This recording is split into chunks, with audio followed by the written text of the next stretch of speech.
¿Qué tal, amigos, amigas? Estábamos hablando de cosas, como diría Piero, cosas mundanas. ¿Te acordás de esa canción de Sí, Piero? sí, sí, sí, sí. Eh, ¿Qué tal, Silvano? ¿Qué ¿Cómo tal? estás? Buen día, buen día. Buen día, ¿Qué tal, Silvano. sí, Germán? Buenas noches, porque llegué tarde.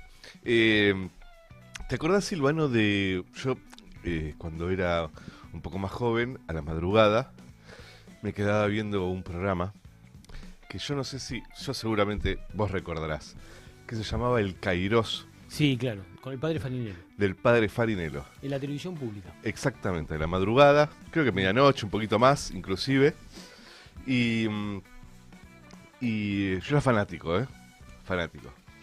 Creo que la cortina del programa era la canción de Piero, La cortina del programa era la canción de Piero. ¿no? Sí, sí, sí, exacto. Vamos, contame, decime todo Sí, lo que a vos te está pasando ahora, sí, sí. porque si no, el Mayora, algo Y así. esa canción la hizo muy famosa Mercedes Sosa, porque ella Claro, sí. la cantaba muy seguido en casi todas sus presentaciones. Sí, y yo recuerdo de ese programa, vos ayudame, que iba un poco a contramano de la época. Yo no me acuerdo muy bien en qué año fue. Yo supongo que habrá sido al principio del kirchnerismo, habrá Sí, sido. en los primeros años de la gestión de Néstor, en la época de Néstor. Y se prolongó bastante tiempo, estuvo Sí, en el ¿no? aire, estuvo 6 7 años. Y Fácil. Hasta que bueno, después Farinero se enfermó, ¿no? sí, Cuando Farinero se empezó a enfermar y empezó a no estar bien de salud. eh, dejó de hacer el sí, el Cairós. programa que tenía también en Radio Cooperativa. Tenía un programa de radio en Radio Cooperativa. Ah, mira, ese yo Claro. no lo conozco. Tenía un programa en Radio Cooperativa de radio y tenía el programa de televisión. El Cairós. Sí, sí. Y era él hablando y Sí, reflexionando sobre algún tema. así es. Pero sobre todo, yo me acuerdo de una cosa, Silvano, de un programa de él que él planteó, el tema de la crítica que había sobre los pobres acerca de que tienen muchos hijos y Sí. no miden la cuestión económica para planificar la cantidad de hijos. Y yo me acuerdo de ese programa y que él planteaba en esa medianoche solitaria mirando el Cairós, él planteaba esto de que en los pobres no todo es una medición económica, economicista, y mucho menos la de dar vida, decía él. Eh, y, y que para los pobres todavía seguía siendo eh, un acto de amor tener hijos. Claro, él siempre resaltaba que en los barrios populares, cuando uno transitaba los barrios populares estaban llenos de chicos.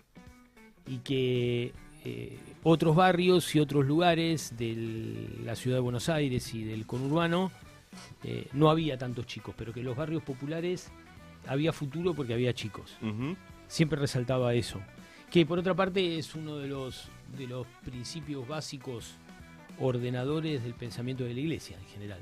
Claro, La idea de que la vida, a pesar de todas las complicaciones, tiene su su potencia. potencia. Sí. Incluso hoy. El padre Farinero fue un tipo interesante porque él nunca abandonó la parroquia de su barrio. Tuvo la oportunidad de dejar de ser un cura común, porque en más de una oportunidad le ofrecieron ser coadjutor en el obispado de Quilmes. Se negó en cada oportunidad que se le dio, no quiso ser parte de la jerarquía y murió en el mismo lugar donde inició su ministerio. Trabajó toda su vida en Quilmes y llegó a ser un personaje de gran significación al que la gente de Quilmes le tuvo un gran respeto, siempre. Mi esposa, que es de Espeleta, que nació en Espeleta, pero que es de Quilmes, la bautizaron en la iglesia de Farinero. Mirá vos. Sí, sí. Sí, es... mi hermana lo veía el programa, me acabo de enterar, porque me confirma que esa era la cortina, la de Piero, de Farinello. Y Y en un momento de mucha soledad, de mucha ausencia de alternativas, de mucha desesperanza, como fueron los años 90, Farinello trató de ofrecer una alternativa en una democracia que se debilitaba, que perdía calidad, que se veía muy, muy afectada por el inicio de la desocupación, el crecimiento del índice de pobreza. Farinero en aquella época, que ahora han pasado tantas cosas que hemos tendido a olvidar ese momento.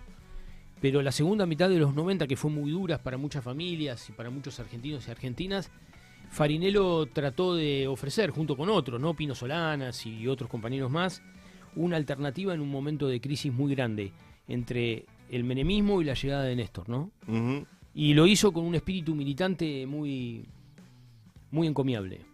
Sí, era muy interesante escucharlo a él, como a tantos, que recuerdo que el principio sobre todo en el principio del kirchnerismo, y eso quizás sea un tema de debate para otros programas, ¿no? Pero en los comienzos del kirchnerismo, cuando el kirchnerismo necesitaba voces que estén hablando en serio y que estén hablando en otros modos que el menemismo, eh, uno podía escuchar muchas voces interesantes, ¿no? Es el caso de José Pablo Feynman, que con el kirchnerismo empezó a tener otra potencia. Eh, bueno, por supuesto el caso de Farinello. Habrá que pensar qué es lo que pasó en un momento del kirchnerismo donde esas voces ya no podían representar el ideario del kirchnerismo, y el kirchnerismo se cerró en sus propias voces, ¿no? Pero yo recuerdo toda esa etapa de 2003 y en adelante, en donde uno tenía acceso a mirar cómo esos discursos marginales de los 90 empezaban a ser discursos con una potencia mucho más importante, ¿no? Es muy cierto lo que decís. En este tiempo, también bastante difícil y de bastante pobreza en términos conceptuales, políticos y de liderazgo, tenemos que revisar aquella etapa, porque Kirchner vino a llenar un espacio que hasta ese momento estaba vacante, que era el de un liderazgo que expresara el conjunto del campo nacional y popular, que existía, que estaba resistiendo, que estaba presente, que luchaba, pero que no tenía una voz y una expresión política. Uh-huh. Y ahora, vuelvo a insistir, pasaron un montón de cosas y hemos olvidado mucho de aquello, pero fueron casi 2 años o 3 años en aquella transición entre el momento en que comenzó a caerse el esquema de la convertibilidad y llegó Kirchner, en donde se vivió una etapa bastante similar a esta, con un sistema que no podía funcionar, que ya veíamos que se caía, que la convertibilidad implosionaba, pero que no había alternativa. Y yo, que en aquellos años estaba cercano a la treintena, recuerdo muy bien haber discutido con compañeros largas horas este problema de vacancia de representación en el campo nacional y popular. Y de pronto, en unos pocos meses, apareció la figura de Kirchner, que llenó ese vacío y que, como vos bien decís, convocó a todos los sectores en un amplio frente que realizó las transformaciones que realizó mientras Néstor vivió. Una vez que Néstor se fue, yo creo que el proceso comenzó a cambiar de manera irreversible, porque los liderazgos cuentan, tienen mucha importancia, y las duplas, las parejas de líderes también tienen importancia, porque cuando están los dos funcionan de un modo y cuando queda uno de los dos funcionan de otro modo, ¿no? Esto se vio con Perón y Evita en los años 50 y también se vio con Néstor y Cristina a partir del 2011. Sí. En otro orden de cosas, Silvano, estamos a una semana, a pocos días, 6 días, de una elección que algunos dicen es determinante, otros decimos que es una elección nomás. Pero de lo que no hay dudas es que el gobierno se está jugando una importante alrededor de lo electoral, su alineamiento con Estados Unidos y sobre todo, creo, Silvano, la conversión que ha llevado adelante el gobierno nacional. Me refiero a un gobierno que inicia la campaña y su gobierno con una mística muy pero muy fuerte alrededor de Milei, que podemos decir una mística sobre todo basada en el fracaso del gobierno de Alberto, del gobierno de Macri, del encierro de Cristina, lo que vos quieras. Había algo que no se dudaba y es que Milei tenía algo inexplicable, que es lo que tienen los líderes carismáticos, ¿no? Inexplicable, en donde un sector muy grande de la población, te diría un 30%, depositó la esperanza, otro 20% depositó su antiperonismo, todo el voto del PRO en el balotaje para que vaya a Milei, pero después también cuando Milei arranca su gobierno, un apoyo importante, no solo del poder económico, de los medios de comunicación, sino en la sociedad, valorando muchísimo cómo él frena la inflación y no importan sus modos, sino que había una lógica de el tipo que está completamente loco y va a hacer todo lo que tenga que hacer sin caer en aprietes, en condicionamientos, etcétera. Yo creo, Silvano, que eso lo ha perdido ya. Milei ya es parte del sistema político de la Argentina y le va a ir como le va a cualquiera que es parte del sistema político en la Argentina. Más si empieza a tener un discurso muy escuchado, muy remanido, en el que ya nadie cree que es vamos en el camino correcto, hay que sufrir, vamos a seguir sufriendo, pero vamos por buen camino, espérennos, sigan haciendo el esfuerzo, cuando todos sabemos que si hay algo que a la sociedad no le gusta hacer es un esfuerzo. ¿No? El esfuerzo hacelo vos, macho. Yo me levanto todos los días a las 5 de la mañana, no llego a fin de mes, ya está el esfuerzo que hago. Y creo que eso lo ha perdido. Habrá que ver ahora, Silvano, qué lógica encuentra el poder económico, nacional, internacional, etcétera, para que no se caiga la credibilidad de Milei como un naipe, y eso no ocasione una crisis institucional que acelere una conversación en el peronismo para ver cómo lo resuelven, ¿no? Ahí hay, me parece, tres elementos que lo hablábamos la semana pasada. Me parece que hay tres elementos que tenemos que analizar. Uno es la situación internacional. Me parece que la Argentina es una pieza clave en el escenario latinoamericano porque es el único país grande, importante, a partir del cual Estados Unidos puede reconstruir su control sobre la región. Y en ese sentido, Milei le ofrece a Donald Trump, que también tiene sus problemas, porque Europa y Estados Unidos están en franco retroceso en el sistema internacional, Ajá.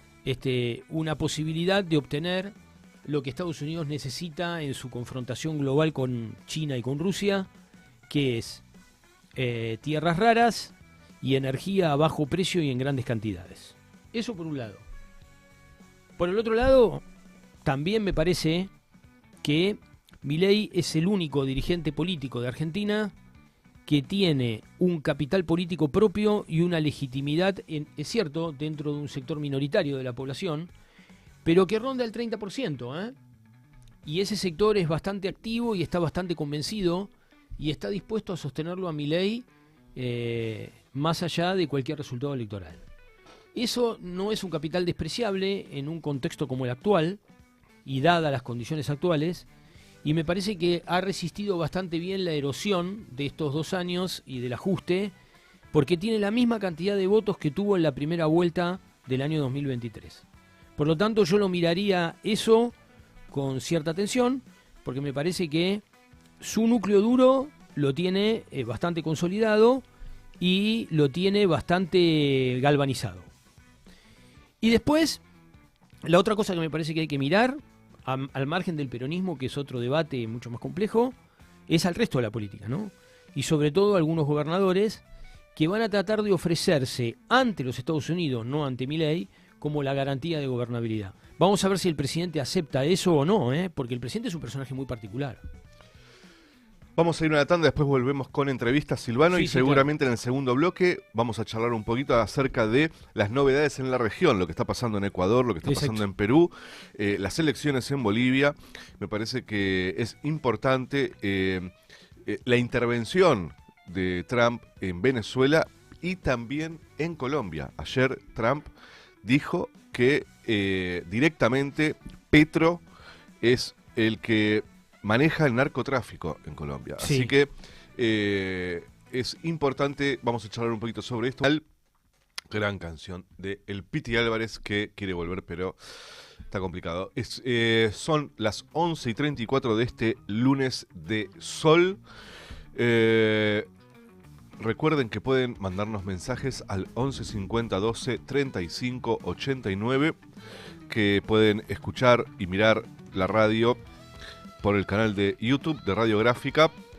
Se pueden suscribir ahí, porque si se suscriben, Radiográfica recibe dinero y ese dinero lo malversa.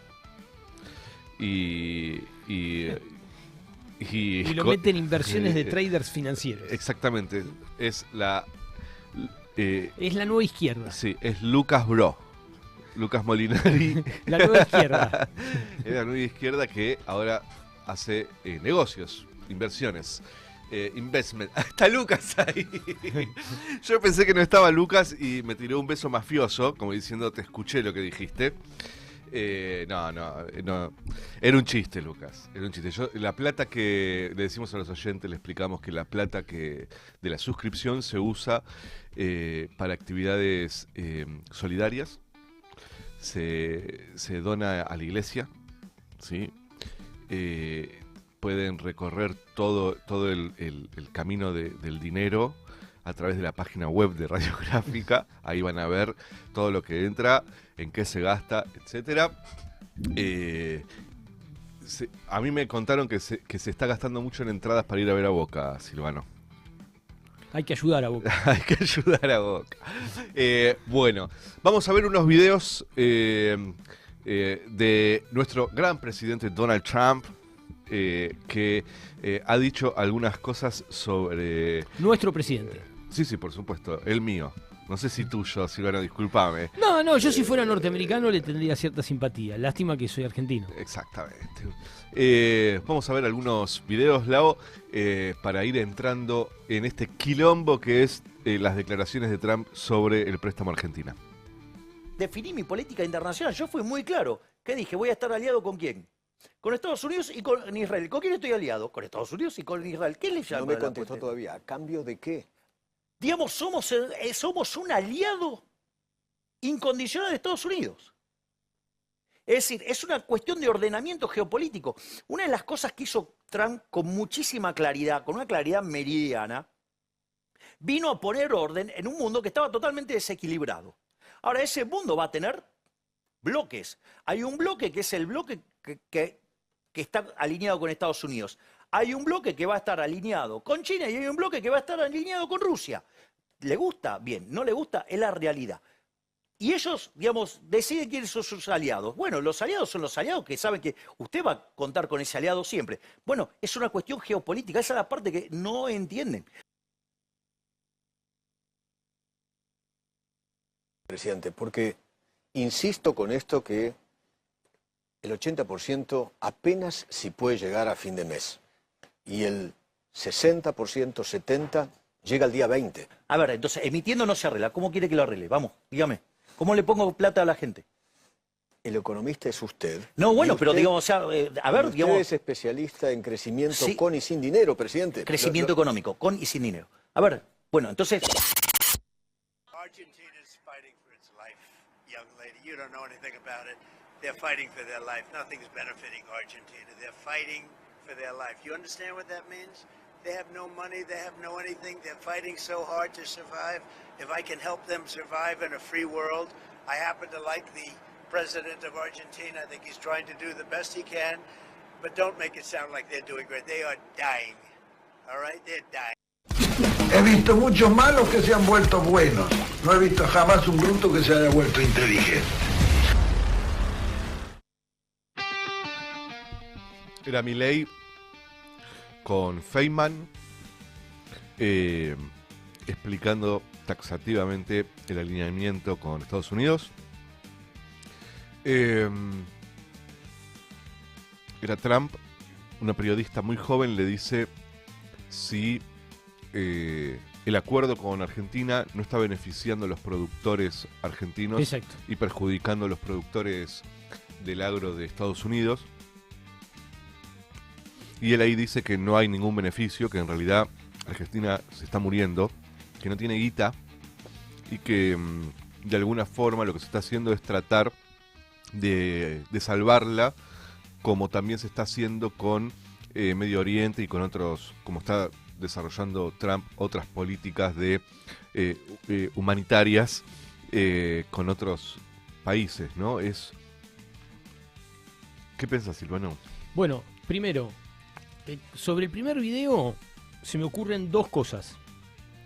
Primero, se ve con claridad la matriz de pensamiento del presidente argentino, muy asociada con su formación juvenil, porque el presidente es un ferviente admirador del menemismo y de la política que Menem desarrolló en la década de los 90, y su visión es una visión que está anclada en el mundo posterior a la caída de la URSS, como si en estos 25 años, 35 años desde entonces, no hubiese ocurrido nada.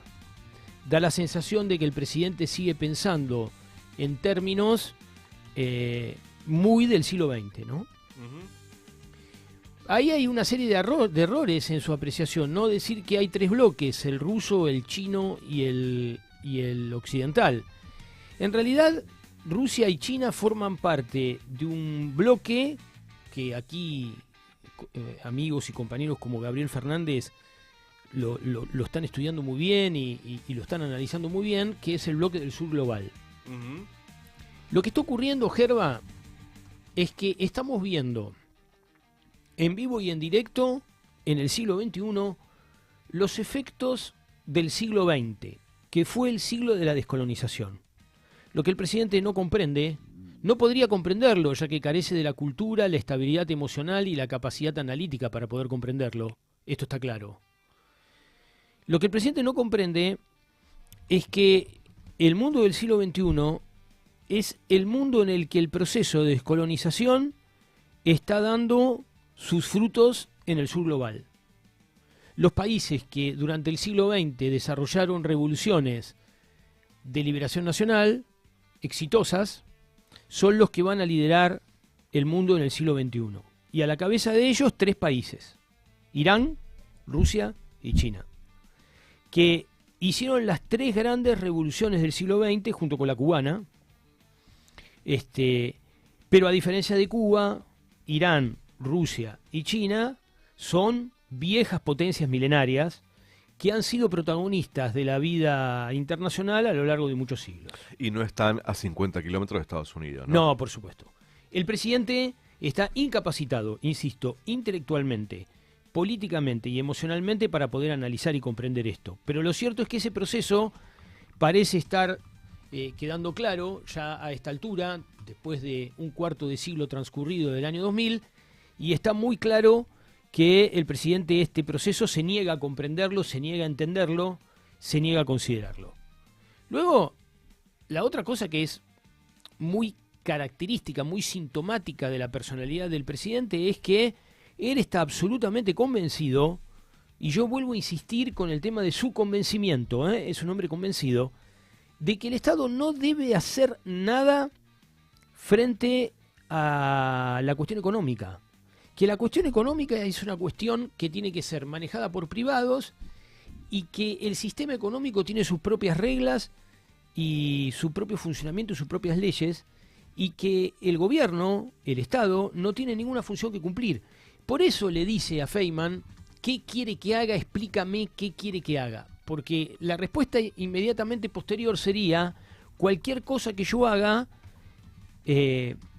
volvería la situación al punto cero, es decir, al intervencionismo estatal, y estamos tratando de salir de ahí. Yo siempre voy a recordar, y esto más como profesor que como comunicador, aquel viejo apotegma de uno de los fundadores de la escuela liberal, el reverendo Robert Malthus, que decía que intervenir para solucionar el problema de la pobreza era el equivalente de agravar esa pobreza. Que el pobre debía salir de la pobreza a través de su propio esfuerzo y de su propia dedicación, y no esperar ni calidad ni ayuda de nadie. Yo creo que el presidente está convencido de eso, y eso lo tiene tan internalizado, lo tiene tan asumido, que lo pone a Feynman ante el dilema de que Feynman le diga: bueno, pero usted algo tiene que hacer. Y la respuesta inmediata de él sería: no, yo no voy a hacer nada porque no debo hacer nada. Cuidado con este personaje, porque este personaje es, yo creo, es una opinión personal, Gerba, creo que es el primero de estos tipos que nos han gobernado los últimos 50 años, que está de verdad absolutamente convencido de que el mercado soluciona todo. Él está absolutamente convencido de eso. Y entonces, si tiene que dejar morir a la mitad de la población, la va a dejar morir. Es más, él está convencido de que la gente no va a morir, que algo va a hacer para no morirse. Y por lo tanto, ese límite es un límite que cada uno individualmente tiene que tener, y no es un asunto público. Entonces, me parece que el video grafica muy bien el modo de pensar de este hombre, que, por supuesto, no es ni un político refinado, ni un intelectual, ni tan siquiera un gran comunicador, para nada, para nada. Pero es un hombre que tiene 4 ideas en la cabeza y cree en esas 4 ideas y está absolutamente decidido a llevarlas hasta el final. Y eso lo convierte, yo sigo insistiendo con esto, en un personaje extremadamente peligroso. Yo cada vez que lo veo en este tipo de situaciones me surge una enorme preocupación, porque siento que está dispuesto a llevar la apuesta hasta el final. Este loco, en los últimos días, Silvano, parece que le prometió a la CGT 60.000 millones para las obras sociales. Yo creo que ahora, en esta segunda etapa de gobierno de Milei, va a empezar a profundizar negociaciones con algunos sectores que no son los gobernadores, me parece, sino que son aquellos que pueden desestabilizar el gobierno, y sin dudas que eso es medios de comunicación, la CGT, por supuesto, y algún otro sector del poder económico nacional que está un poco enojado con lo que se está negociando con Estados Unidos, que una de las cosas que parecieran estar negociándose son los aranceles, ¿no? Y la importación de algunas materias primas que se producen acá también. Pareciera ser que todo el tiempo aparece esta discusión, Silvano, acerca de si la locura o el mundo de ideas de Milei es lo que puede llevarlo al éxito o lo que puede hacerlo estrellarse contra la pared, ¿no? La peligrosidad de Milei, que la historia lo muestra esto, en una enorme cantidad de casos. La peligrosidad de este tipo de personajes está precisamente en la complementariedad entre las dos cosas. Entre, por un lado, su profunda convicción en lo que hacen, que lo lleva a desarrollar cosas y a hacer cosas que ningún otro haría. Uh-huh. Creo que eso él lo ha demostrado. Ha hecho cosas que nadie se animó a hacer. Y va a seguir haciendo cosas que nadie se anima a hacer. Por eso es un personaje tan poco previsible, ¿no? Y a su vez eso lo conduce en un sistema político reglado, institucionalizado, constitucionalmente ordenado, a un aislamiento político que es su propia fortaleza. ¿Se entiende lo que digo? Sí, por supuesto. Y eso es lo que convierte a estos personajes en personajes extremadamente peligrosos. Por un lado, su enorme convicción para llevar adelante cosas que otros no harían. Y a su vez, su nivel de aislamiento que los diferencia del resto y los vuelve atractivos a sectores marginales pero intensos de la sociedad, que ven en estos personajes una salida heterodoxa o una salida de ruptura con el orden establecido. Por eso me preocupa, lo que más me preocupa de Milei es que siga teniendo la intención de voto que Milei tiene después de estos 2 años. Es evidente que hay una porción considerable de la sociedad argentina que considera que Milei es una vía de salida a la crisis nacional. 35% es un número considerable de personas. Y si consideramos que entre esas personas hay mucha gente joven, yo creo que esto es un tema preocupante. Claro, mucho más preocupante sería que fuera el 50%, ya lo sé. Pero un 35% es mucha gente. Eran los ratones paranoicos haciendo Sigue Girando. Recuerden que nos escriben al WhatsApp del 11 50 12 35 89. Pueden suscribirse al canal de Radiográfica de YouTube y también pueden ver otros programas, recortes, etcétera, de este programa El Laboratorio en nuestro canal de YouTube. En la producción del Laboratorio, siempre presente, no de cuerpo sino de alma, Claudio Maracita, que hace un trabajo enorme para tratar de llevar adelante un programa conducido por básicamente 2 lúmpenes. Exactamente. En un ratito vamos a tener la columna cultural de Santi Adano con un tema muy interesante. No voy a adelantar nada, pero de verdad, si pueden, esperen, quédense. 12:05 más o menos va a estar Santi con nosotros.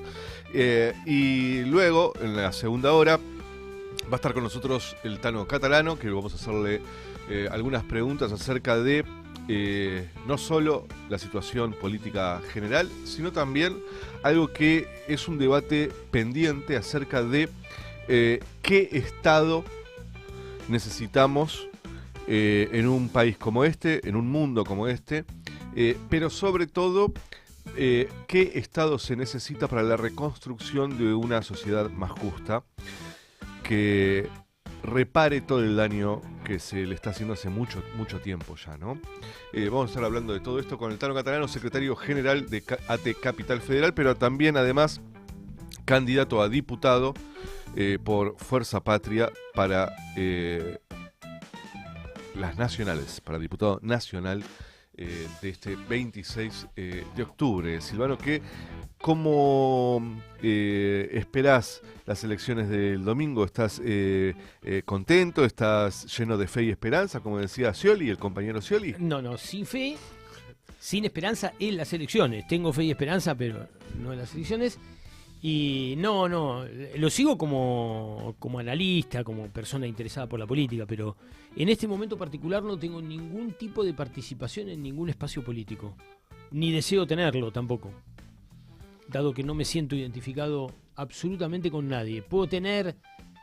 Creo que mi voto va a ser un voto racional, en el sentido de que voy a tratar de votar, como voto en la provincia de Buenos Aires, voy a tratar de votar un gobernador que por lo menos aparece como una alternativa más o menos viable a esto, pero no veo tampoco en el peronismo una alternativa real y seria hoy a esto. No lo veo. Bueno, veremos qué sucede con la elección en la provincia de Buenos Aires y en la ciudad de Buenos Aires, si es que se repiten los números de los resultados en la ciudad de Buenos Aires y de la provincia, de las elecciones provinciales, o si hay algún tipo de sorpresa, ¿no? También. Claro, eso va a ser determinante, Gerba, ¿sabés? Eso va a ser determinante en lo que yo creo que es el dato, institucionalmente creo que es el dato central de esta elección. que es si el presidente tiene la capacidad de evitar los 2 tercios en contra, si puede juntar 1 tercio o un poquito más de 1 tercio en ambas cámaras y poder gobernar por decreto, que creo que es la intención que tiene. Yo vuelvo a insistir con lo que dije antes de la tanda. Si el presidente tiene la chance de gobernar por decreto, va a tender a gobernar por decreto con los mínimos acuerdos posibles. Porque él está absolutamente convencido de que cualquier acuerdo es una cesión y que una cesión es un debilitamiento de sus objetivos de fondo. Y yo creo que el peronismo, que no tiene ninguna intención de hacerse cargo de nada en este momento, porque además no puede hacerlo, lo que sí va a intentar es evitar por todos los medios que el presidente pueda tener ese tercio y a partir de ese tercio gobernar por decreto. Me parece que ese es el dato de esta elección, digamos. Lo demás me parece anecdótico. Vamos a la tanda de las 12 y ya volvemos con algo que no se dijo nunca en la radio argentina, con más música y más entrevistas. Espacio cedido por la Dirección Nacional Electoral. Soy Itai Hackman y quiero defender la patria para ser libres de verdad. Itai Hackman, candidato a diputado nacional por la Ciudad de Buenos Aires. Fuerza Patria, lista 503. Espacio cedido por la Dirección Nacional Electoral. ¿La libertad avanza o Argentina retrocede? Richard Santilli, candidatos a diputados nacionales por la provincia de Buenos Aires. La libertad avanza, lista 503. ¡Ay, lipa! ¡Que el alquiler no te coma el sueldo! Daniel Lipovetsky, diputado nacional, lista 8, Partido Federal. Espacio cedido por la Dirección Nacional Electoral. Soy Ricardo Alfonsín. Contra el autoritarismo, acompáñanos con tu voto. Lista 305, Movimiento Proyecto Sur, Ricardo Alfonsín, Marina Cassese. Espacio cedido por la Dirección Nacional Electoral. Siempre con las luchas, nunca con los traidores. En Cava, Telma Solano, Diputados Nacionales. Frente de Izquierda Unidad, lista 506. Radiográfica. 20 años. 20 años recuperando el aire. 20 años sonando a Radiográfica. Si sos parte de la comunidad radiográfica, este beneficio es para vos. Hola, soy Eduardo Pacha Pagliari. Quería invitarlos a ver Piel de Encaje, el primer musical drag de TAP. Escrita y dirigida por Fernando Alegre, con música original y arreglos de Carlos Ledra. Piel de Encaje la pueden ver los días sábados a las 21 horas en La Gloria Espacio Teatral, Yatay 890. Las entradas las pueden comprar por Alternativa Teatral. Y para los oyentes de Radiográfica tenemos una promoción muy especial. Así que los esperamos a todos el sábado a las 21 horas. Ingresá a nuestra web y sé parte de la comunidad radiográfica. Ya somos más de 50.000 en YouTube. Nos escuchamos, nos vemos desde el pueblo y desde el sur. Sindicato Federación Gráfica Bonaerense. Desde 1857, defendiendo el trabajo, la producción nacional y los intereses de la familia gráfica. ¿Papá cómo supo que es adoptado? ¿Se lo dijeron los abuelos? Sí, claro. Ayer la señora nos habló sobre las abuelas de Plaza de Mayo. ¿Y qué les dijo? Nada, que son señoras que buscan a sus nietos. Pero no dijo adoptados, dijo apropiados. ¿Papá es adoptado o apropiado?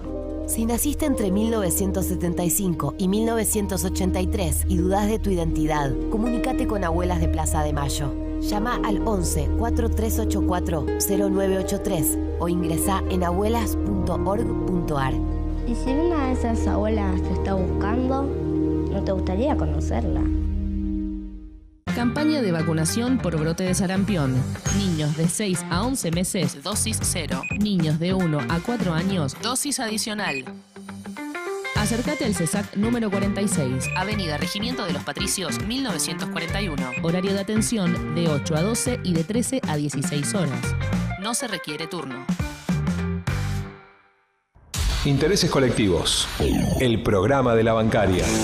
Todos los martes de 15 a 16 horas por la Gráfica 89.3. Conexión en el aire. El espacio del periódico Conexión 2000. Música, historias del sur porteño. Martes, 21 horas. Idea y conducción, Norma Rosa Torello. Pone la Gráfica. Agenda propia. Información segura. Certera. Cultura popular. La Gráfica.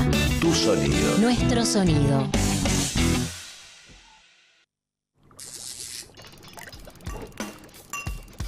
He visto muchos malos que se han vuelto buenos. No he visto jamás un bruto que se haya vuelto inteligente. ¡Hayek! ¡Por favor! No es que yo me peleo mucho. Es que negocio poco con ciertos intereses. Dicen que soy aburrido. Aburrido. Desde el primer minuto de mi gestión afirmé que considero a la corrupción como un acto de traición a la patria. Nada de lo que deba ser estatal permanecerá en manos del Estado. No hay plata. La casa está en orden. El que depositó dólares recibirá dólares. Presa o muerta.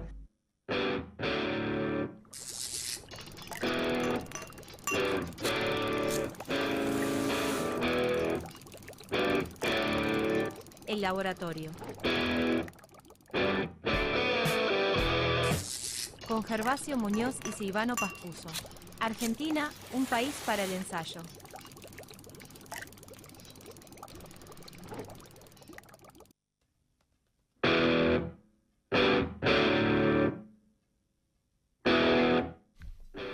Seguimos acá en el laboratorio, gracias a los oyentes, las oyentas que están participando a través de diferentes canales de comunicación y los que nos están viendo por YouTube y escuchando por antena como se hacía antes.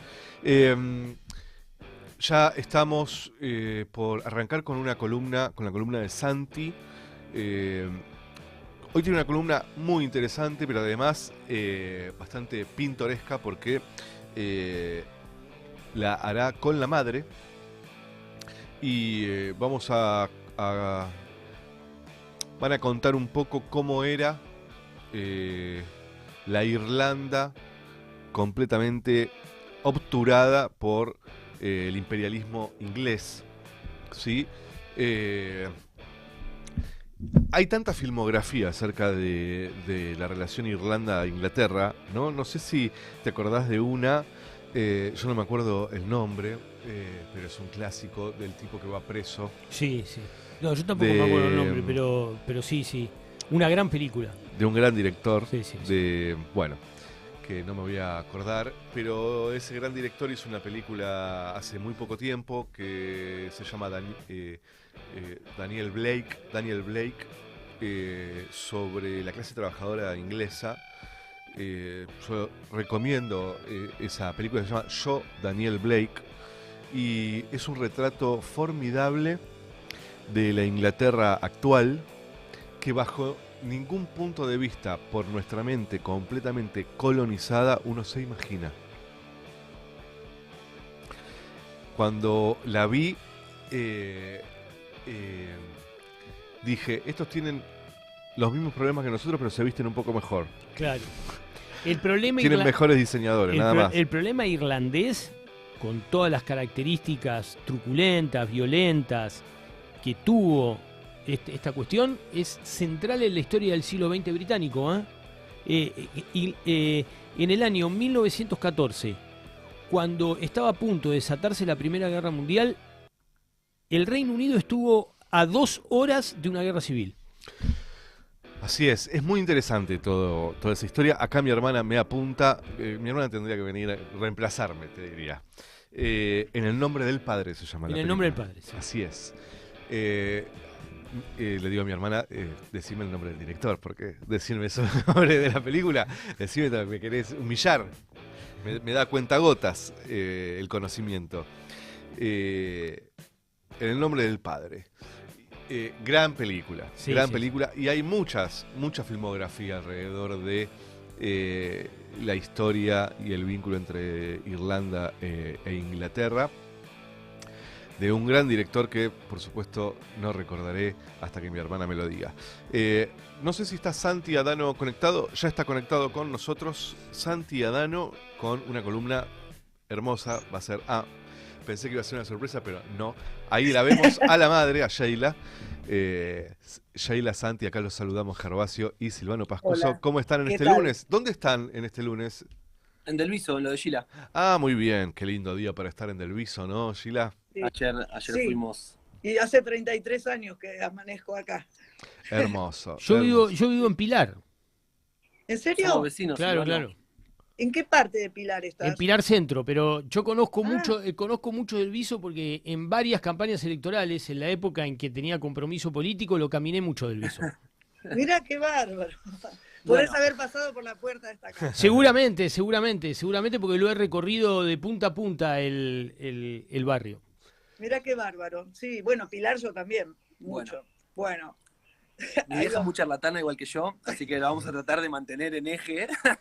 Mirá quién me va a cuidar, va a ponerme los límites. Con mi vieja compartimos un fanatismo, es el único nacionalismo extremo que me permito, es en relación con Irlanda.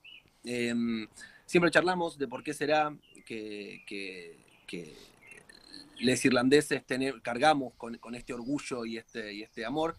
Una de las respuestas que nos damos tiene que ver con que es un pueblo que creció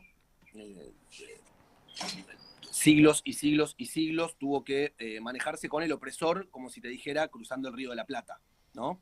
Fue la primera colonia británica de Irlanda, y con el nivel de crueldad y de atropello, creo que fue a niveles superlativos, la crueldad colonial del Imperio Británico sobre Irlanda.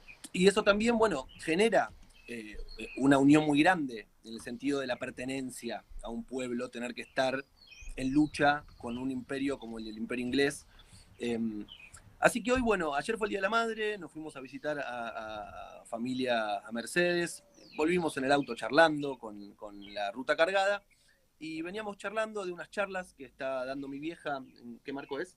Es en una diplomatura sobre derechos humanos en una facultad en Escobar, acá en la provincia de Buenos Aires, ¿no?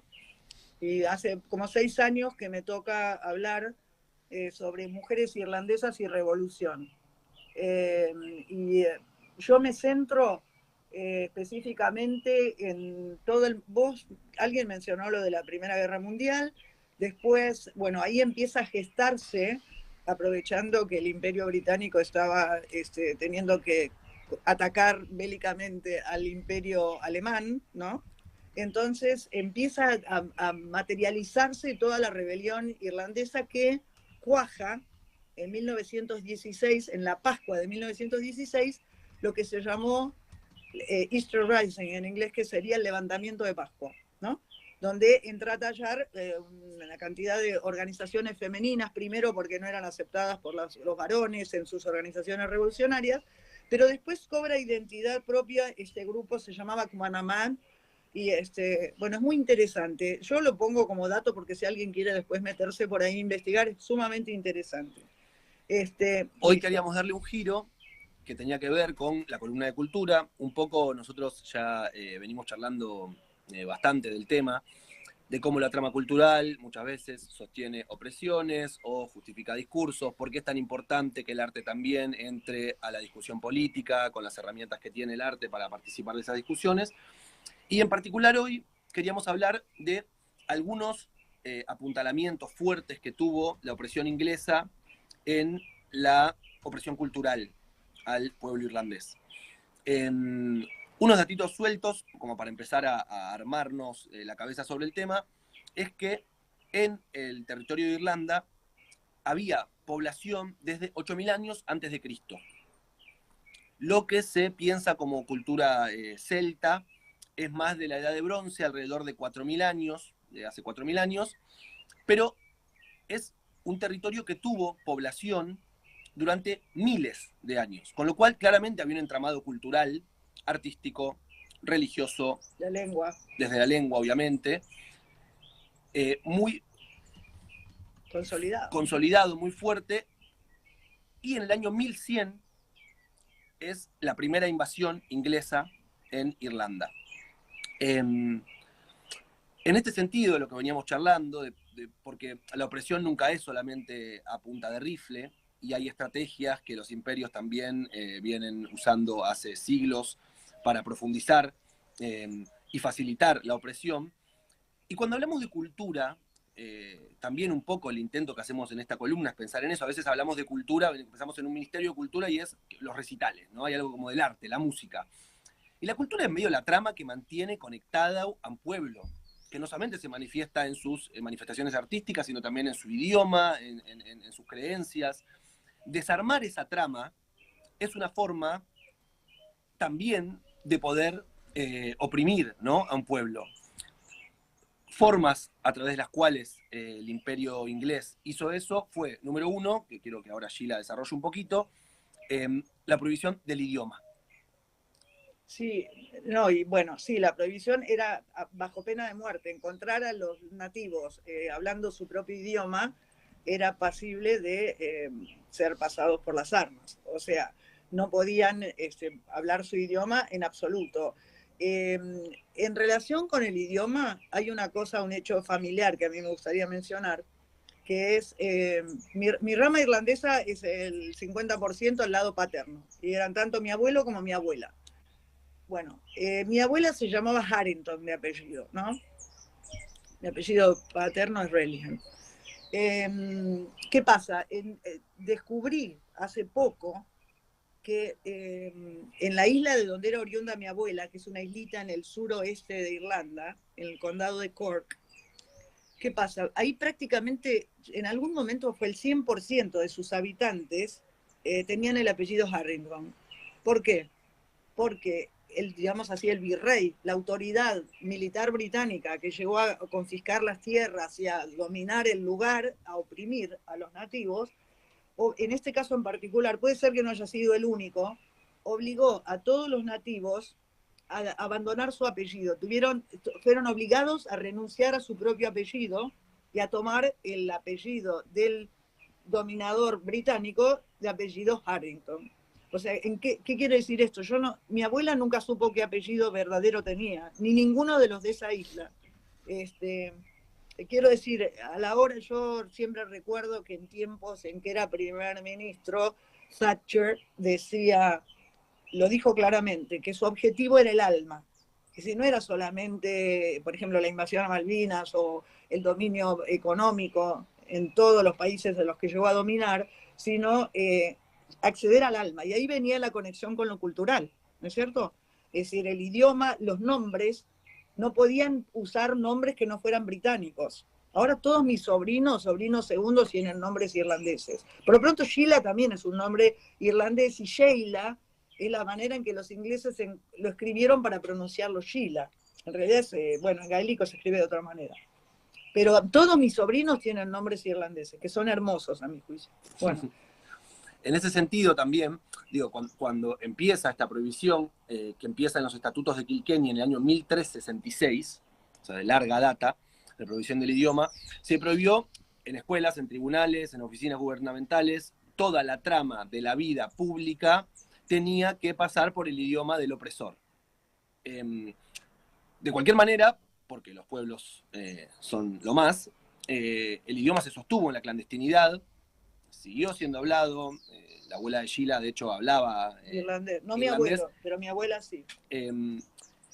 Y últimamente, en los últimos años, también hubo algunos intentos más institucionales desde el Estado también de recuperar el idioma gaélico, que le dicen irlandés, Irish. Otra de las patas de esta prohibición en torno a lo cultural, como ataque a lo identitario, a esa trama que une a las personas, que es la cultura, era a través de la música. Canciones y música irlandesa fueron suprimidas. Sheila me contaba que el único país que tiene en su bandera un instrumento es Irlanda, el arpa irlandesa. Fue un instrumento que se prohibió, asociado con la resistencia. Se perseguían bardos, se perseguían músicos, y se prohibían las reuniones para compartir esa música. Perdóname, el imperio destruyó miles y miles de instrumentos de arpas irlandesas. O sea, hasta la destrucción física, y que quemaron los instrumentos, destruyeron miles de arpas irlandesas. Ahora, cuando sucede esta prohibición, obviamente los músicos empiezan a tocarla en secreto. Y también ahí es que empiezan aparentemente a entrar en juego, por ejemplo, el violín como un instrumento, porque habiendo destruido el instrumento nacional, empezaron a interpretar su música con lo que tenían. La danza tradicional irlandesa también fue prohibida. Los Keilis, que eran las reuniones de danza tradicional, se consideraban, además de este ataque a lo cultural, posibles espacios de rebelión, también fueron prohibidos.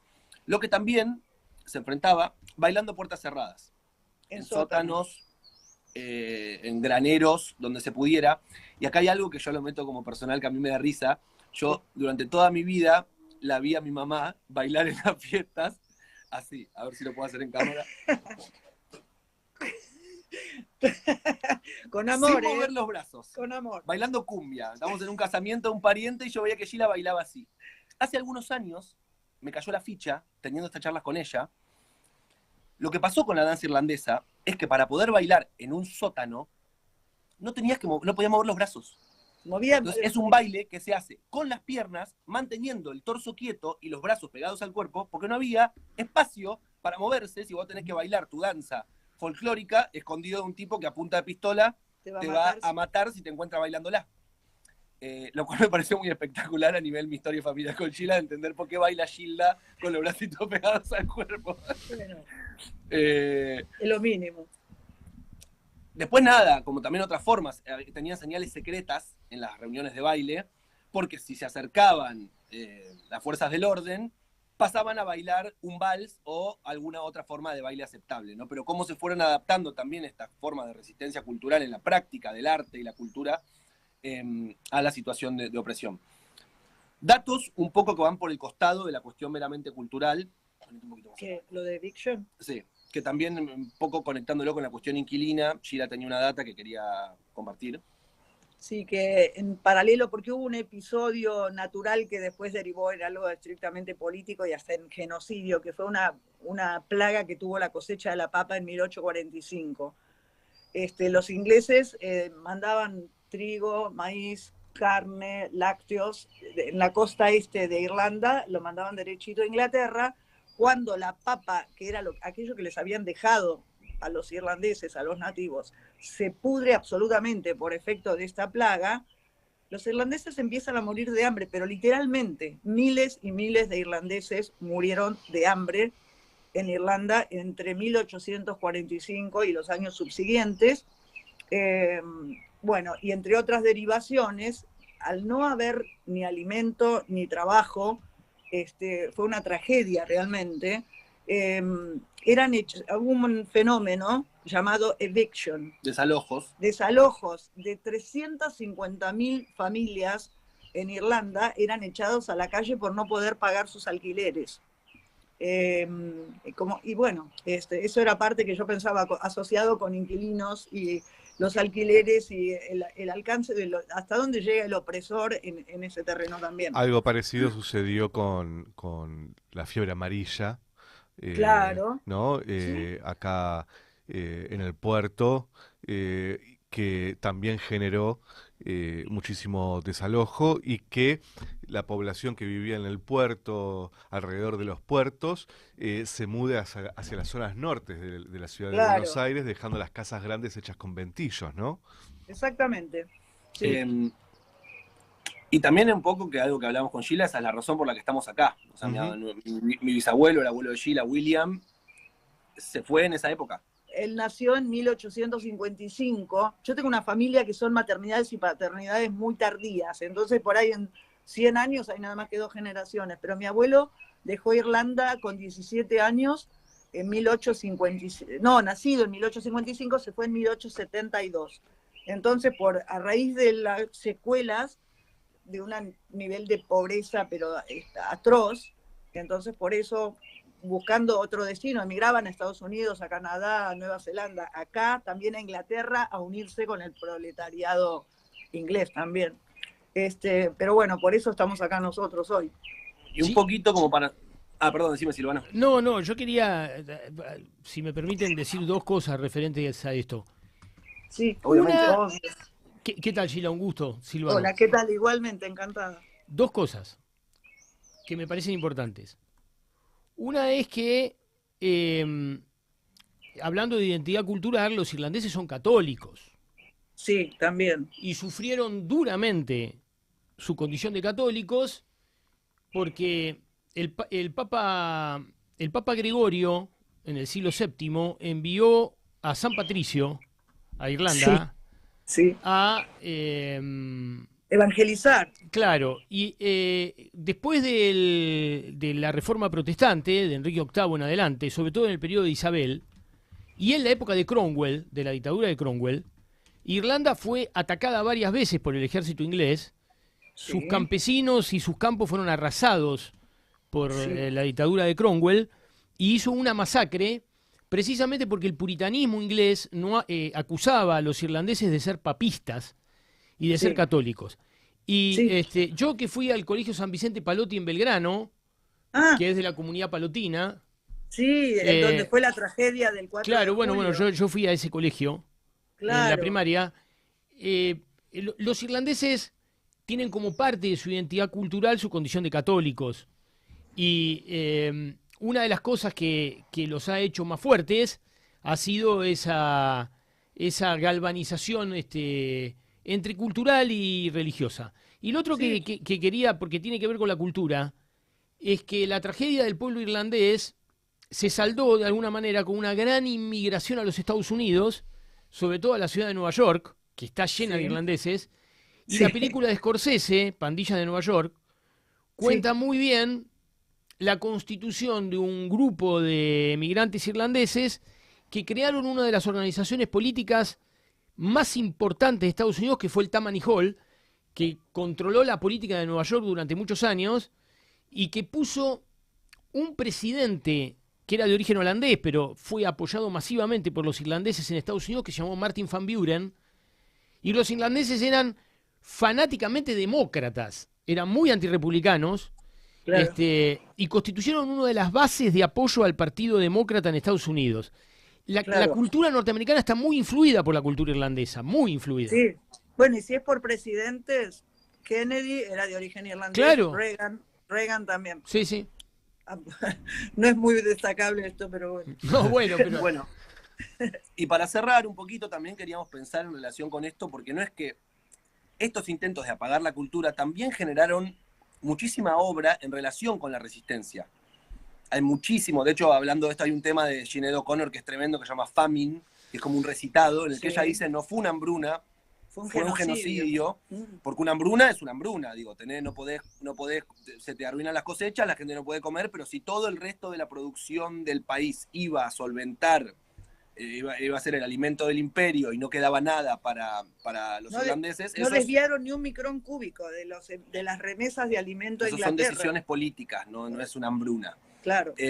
Y que es muy interesante esa canción, pero hay muchas otras, y nosotros para cerrar, si tenemos un minutito más, queríamos cantar un pedacito de una canción que se llama Kevin Barry, porque también mi vieja investigando terminó descubriendo que parte de nuestros ancestros Relihan fueron colgados en la horca por participar de la resistencia. En 1822. Y esta es una canción que mi vieja cantaba cuando era joven, te tratan por la cámara ahí, que se llama Kevin Barry, que habla de un joven que existió, es histórico, es un joven de 18 años, estudiante de medicina, que lo apresan por un atentado que hubo en su ciudad, y bueno, termina ahorcado. Y yo no sabía que en ese momento, cuando cantaba esa canción a mis 20 años, me enteré recién hace unos años en Irlanda por mi familia, que teníamos estos dos Relihan jóvenes, militantes antibritánicos, que terminaron ahorcados también. O sea, yo cantaba esa canción sin saber que atañía Octavius y Matías.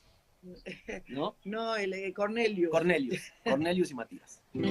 Bueno, nada, nos despedimos con esto también pensando en cómo la cultura también después termina siendo alimentada por los movimientos de resistencia. Digo, esa cultura que vos querés apagar después florece también en canciones, en textos, en poesía, literatura, desde la resistencia, forjando también su propia trama cultural. ¿Vamos? Dale. Bueno, gracias muchachos. Vamos con Kevin Barry.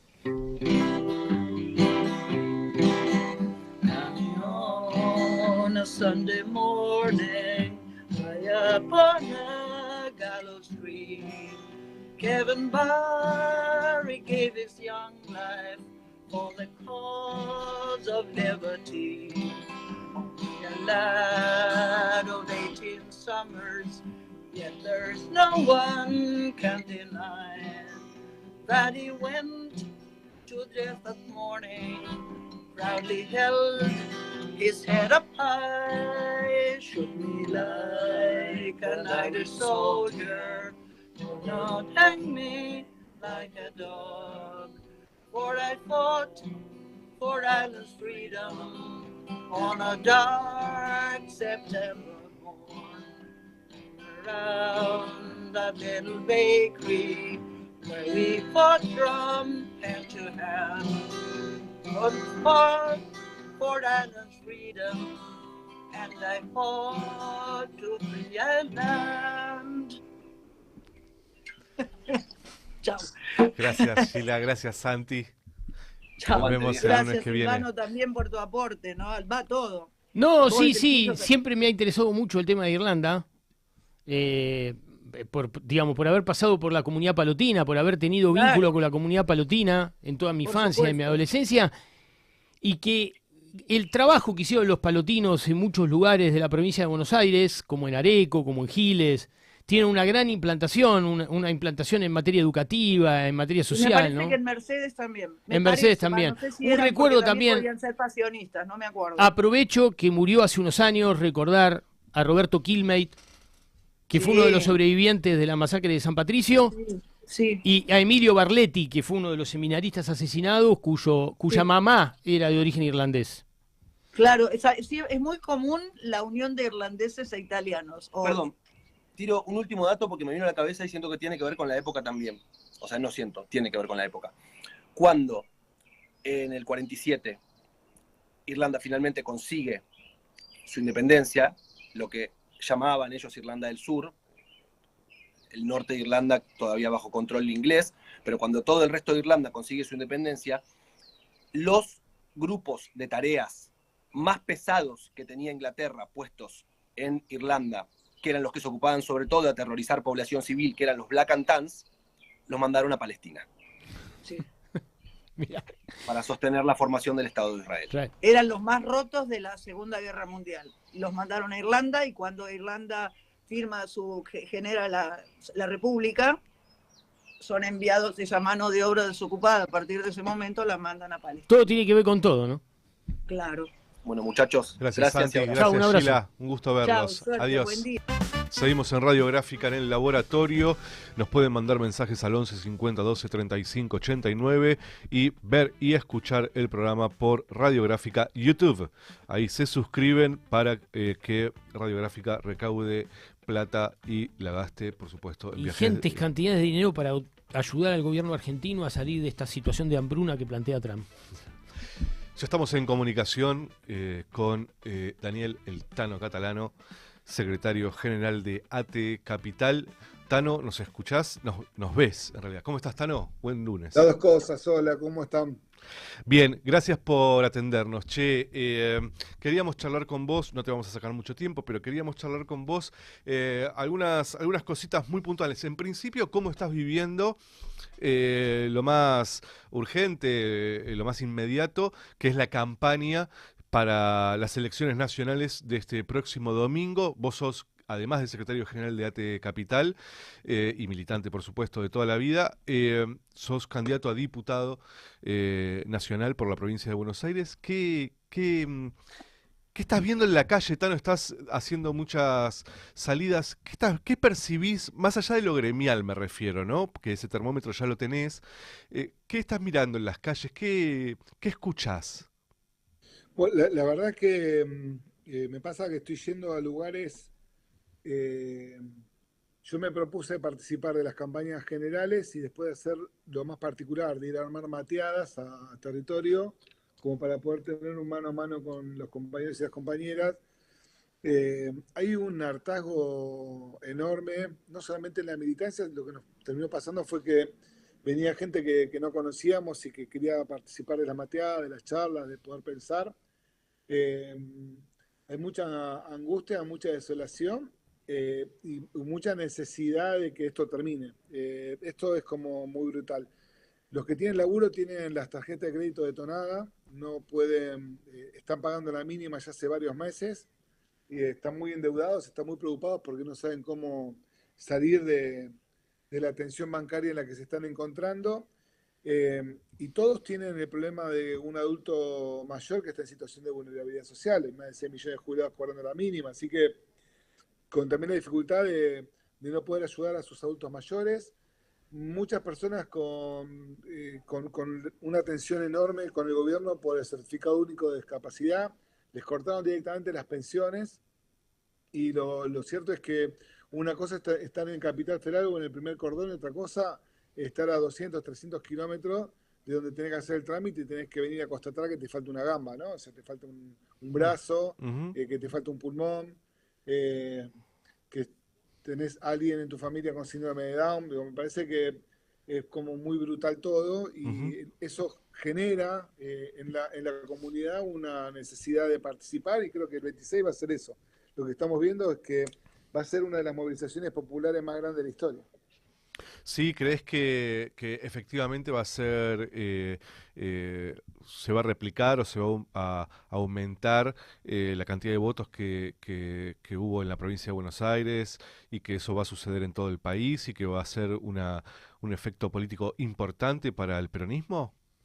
Sí, porque ya no está en manos nuestras, porque ahora sí está en manos de los ciudadanos. Yo creo que hay algo ahí que lo vemos también en el marco de la campaña. No es necesario ni poner una mesa, la gente quiere participar, la gente está con la necesidad de ser escuchada y lo que vamos a ver el 26 es justamente eso.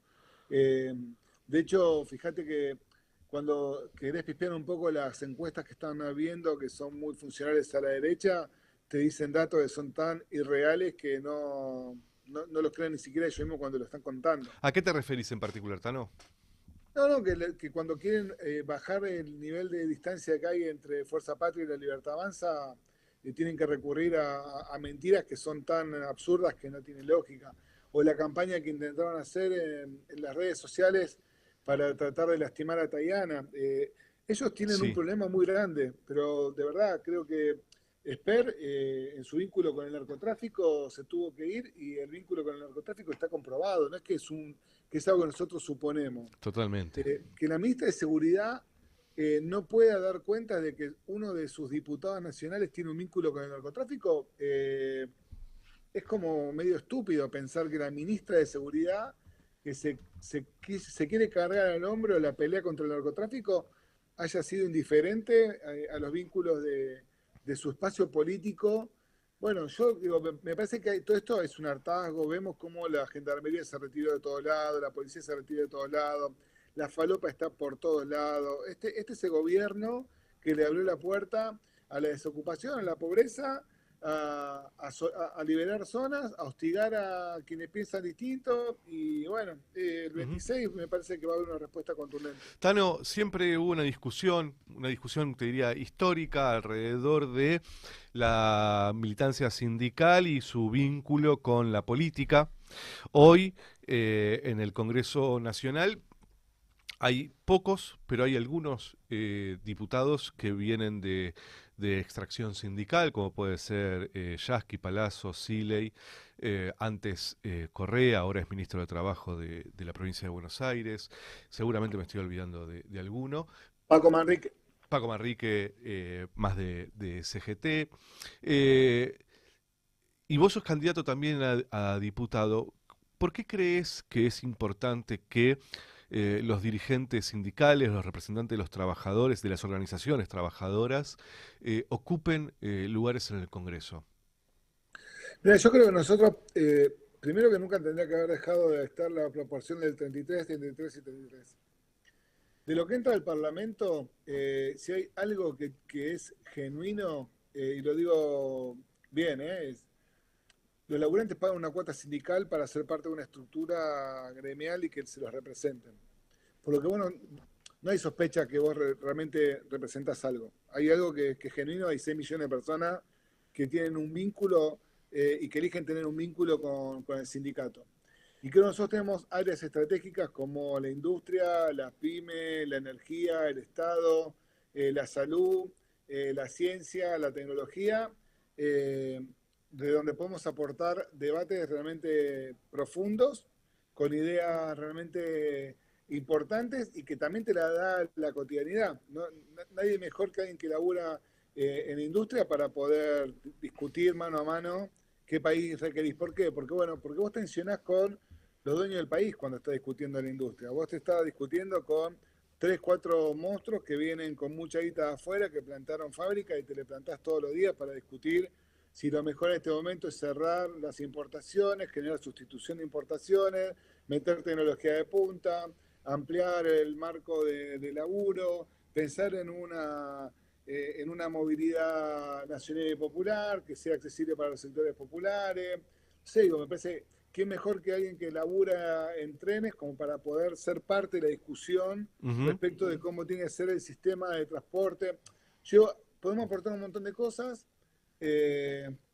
podemos tener un plus, podemos colaborar en que no haya pérdida de derechos. Me parece que el sindicalismo puede aportar desde ese lugar, desde que somos la representación genuina de trabajadores y trabajadoras que están organizados a través de sus sindicatos. Como también hay que pensar aquellos que hoy son el doble y no tienen sindicato o están en organizaciones sociales que tienen representación y que también tienen que ocupar un lugar en el Parlamento. Porque esos laburantes se organizan a través de sus referencias territoriales, su microemprendimiento, sus cooperativas, lo que se llama la economía popular. Yo la veo a Saracho y la verdad que me parece genial que esté Saracho en el Parlamento porque ella puede expresar todo aquello que no podemos expresar nosotros. La mina está en el territorio y desde el territorio se constituyó como un sujeto político que tiene voz y voto en el Parlamento, representando genuinamente el lugar donde ella viene, que no es solamente su barrio. Son miles y miles y miles y miles de compatriotas. Tano, dos preguntas más y ya te dejamos seguir con tus cosas. ¿Qué estado crees que hay que inventar para cuando esto pase? Sin dudas esto va a pasar, no sabemos cuánto y cuándo. Lo que sí sabemos es que va a dejar un daño importante. En mi mirada, creo, Tano, el Estado es fundamental para reconstruir todo el daño que están haciendo. Y hay una discusión que AT Capital está dando hace un tiempo muy largo, que hoy creo que tiene un poco más de escucha, que tiene que ver con la nueva estatalidad. Ahí entiendo que vos con otros compañeros vienen insistiendo hace mucho tiempo en esto, y por eso te quería preguntar, ¿qué Estado crees que necesitamos para reparar esto? Me refiero a su funcionamiento, pero también a sus normas, si con esta Constitución se puede, si es necesaria una reforma constitucional, que vos sos secretario general de los trabajadores del Estado. ¿Qué crees que es necesario para lo que venga? Yo creo que por un lado creo que nosotros necesitamos como país, como sociedad, una reforma constitucional y una reforma judicial. Eso creo que nosotros no podemos encargar la nueva etapa con las herramientas que estamos teniendo hoy. La Corte Suprema de Justicia es la que legaliza y justifica que el narcotráfico pueda tener la impronta que tiene y que nosotros y nosotras seamos todos los días víctimas de la pérdida de derechos. Cristina está en cana justamente por una Corte Suprema que responde a intereses de la hegemonía económica y política de afuera y no genuinamente a los intereses propios. Después yo creo que nosotros tenemos que pensar en dos estadios, dos instancias del Estado. Yo creo que un Estado que tiene que trabajar sobre la urgencia, que tiene que tener un coto, y un Estado que tiene que trabajar en el marco de un proyecto de país que puede intervenir en la economía. El Estado tiene que intervenir profundamente en la economía. Nosotros tenemos que poder pensar un diseño de apoyatura en donde haya no sé si un paralelismo, pero por lo menos que haya como una sincronicidad entre el Estado y lo privado. Tenemos que poder apuntar a que las industrias sean mixtas y que todo eso sea así, porque creo que en un primer momento no vamos a contar con los capitales de los que nos están afanando ahora y están saqueando el país, por lo que tenemos que poder empezar a delinear qué estructura queremos. Y para eso es importante que tengamos un Estado que sea realmente productivo. No alcanza con dejar que los extranjeros se lleven el litio, el petróleo, el gas, el agua. Tenemos que ser nosotros quienes podamos tener las herramientas para poder trabajarlo y que ese capital no se vaya y ese capital se quede. Por eso creo que primero hay que decir qué país queremos, cómo lo queremos, con qué interés lo vamos a cuidar, dónde vamos a poner la mirada. Hoy está muy de moda decir que la Antártida no es hielo, sino que la Antártida es suelo, son minerales que están debajo del hielo y que eso es nuestro territorio. Bueno, ¿cómo lo vamos a trabajar? ¿Cómo lo vamos a explotar? ¿Quién se va a quedar con esas ganancias? con qué tecnología lo vamos a hacer, cuál va a ser los acuerdos de la geopolítica, vamos a estar más cerca de China, más cerca de Rusia, vamos a poder romper con esta urgencia que planteaba Milei de ser el patio trasero de Estados Unidos, y por qué habría que romper con eso. Y me parece que eso amerita que nuestro espacio político, PO26, el 27 mismo, arme una mesa de trabajo, planteemos cuáles son las urgencias que tenemos que resolver, cuál es el proyecto de país que tenemos, que veamos cómo carajo vamos a hacer para poder declarar ilegal la deuda que se está tomando hoy, pero ver cómo además vamos a resolver, porque no alcanza con declararla ilegal. Todos sabemos que es inmoral y es ilegal. Bueno, pero ¿qué hacemos con esa deuda? Si se paga, en qué términos se paga y cómo se paga.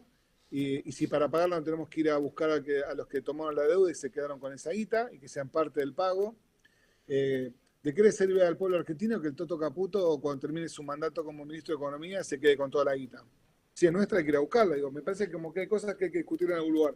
Así que tenemos que pensar un Estado que sea productivo, tenemos que pensar un Estado que pueda intervenir en la economía con mucho dinamismo, tenemos que pensar un Estado que siga pensando en políticas universales para fortalecer la salud y la educación, pero hay que tomar el compromiso de discutir un plan de vivienda y de obra, pero no solamente de vivienda por la vivienda misma, sino nosotros tenemos que poder asfaltar todo el país, que sea asfaltable, tenemos que poner vías de trenes por todos lados porque es mucho más económico y cuida nuestro ecosistema. Tenemos que pensar un sistema de explotación del ganado que no nos contamine los índices que contamina hoy el ganado argentino. Tenemos que pensar en explotación de la semilla para que la soja no termine contaminando absolutamente todo el suelo que toca. Bueno, me parece que hay como un debate ahí para dar que tiene que ver con la reforma constitucional, la reforma agraria, con pensar un diseño de país, y que el Estado tiene que estar a cargo de eso. No podemos ir pensando en las economías regionales sin la gente de la región. Entonces, bueno, ¿cómo descentralizamos el Estado para que no sea un monstruo de